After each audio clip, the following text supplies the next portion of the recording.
కర్నూలు జిల్లా చిన్నటేకూరు వద్ద బస్సు ప్రమాద ఘటనపై కేసు నమోదైంది. డ్రైవర్ తో పాటు యజమానిపై 2 సెక్షన్ల కింద కేసు నమోదు చేశారు. రమేష్ అనే ప్రయాణికుడు ఇచ్చిన ఫిర్యాదు మేరకు A1 గా డ్రైవర్, A2 గా ట్రావెల్స్ యజమానిపై వివిధ సెక్షన్స్ కింద కేసు నమోదు చేశారు.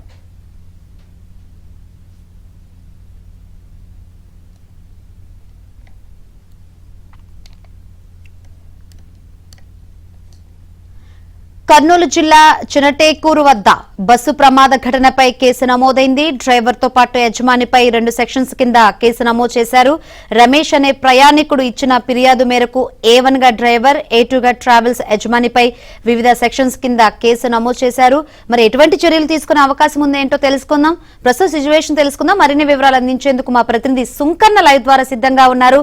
సుంకన్న, డ్రైవర్ పై అదేవిధంగా యజమానిపై 2 సెక్షన్స్ కింద కేసు నమోదు చేసినట్లు సమాచారం అందుతుంది. ఎటువంటి చర్యలు తీసుకునే అవకాశం ఉంది? అప్డేట్స్ ఏంటి?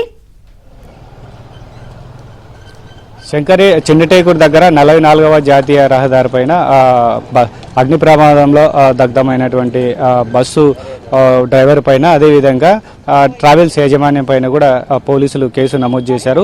ఉలిందకొండ పోలీసులు కూడా ఈ సంఘటన జరిగిన తర్వాత ఏదైతే లోతైన దర్యాప్తు చేపట్టారు. బస్సులో ప్రయాణిస్తున్నటువంటి నెల్లూరు జిల్లాకు చెందిన నేలకుర్తి రమేష్ అనేటువంటి ప్రయాణికుడు ఇచ్చినటువంటి ఫిర్యాదు మేరకు ఉలిందకొండ పోలీసులు కేసు నమోదు చేశారు. ముఖ్యంగా డ్రైవర్ నిర్లక్ష్యం వల్లనే ఈ ప్రమాదం జరిగింది.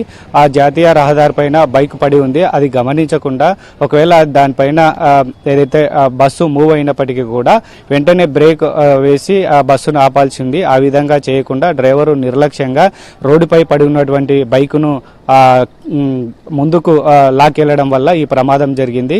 సో నాతో పాటు చాలా మంది కూడా ఏదైతే కొంతమంది ప్రాణాలతో బయటపడ్డారు. అయితే బస్సులో ప్రయాణిస్తున్నటువంటి 19 మంది కూడా సజీవ దహనమయ్యారు. నాతో పాటు మా అన్న, వదిన, వాళ్ళ 2 పిల్లలు కూడా ముందు సీట్లలో బస్సులో ప్రయాణం చేశారు. నేను L5, L6 సీట్ నెంబర్లలో ఉంటే మా ఫ్యామిలీతో, మా అన్న వాళ్ళు U5, U6 సీట్లలో వాళ్ళు కూర్చొని ఉన్నారు. అయితే ఆ బస్సులో మంటలు చెలరేగగానే దట్టమైన పొగ మంటలు రావడంగానే నేను నిద్ర లేచాను. బస్సు తగలబడుతుంది, లేయండి అని కేకలు వేశాను. ఆ తర్వాత ఆలోగానే కొంతమంది తేరుకొని అద్దాలు ధ్వంసం చేసుకొని ఏదైతే కిందికి దిగి ప్రాణాలు కాపాడుకున్నాము. కానీ నాతో పాటు ప్రయాణించినటువంటి మా అన్న, వదిన, వాళ్ళ 2 పిల్లలు కూడా నిద్రలోనే ఉండిపోయారు. గాఢ నిద్రలో ఉండడం వల్ల నేను ఎంత కేకలు వేసినా, శబ్దాలు చేసినప్పటికీ కూడా వాళ్ళు లేవలేదు. సో వాళ్ళు అప్పటికే ఆ మంటల్లో చిక్కుకొని పోయినారు. సో కళ్ళ ముందే సజీవ దహనమయ్యారు.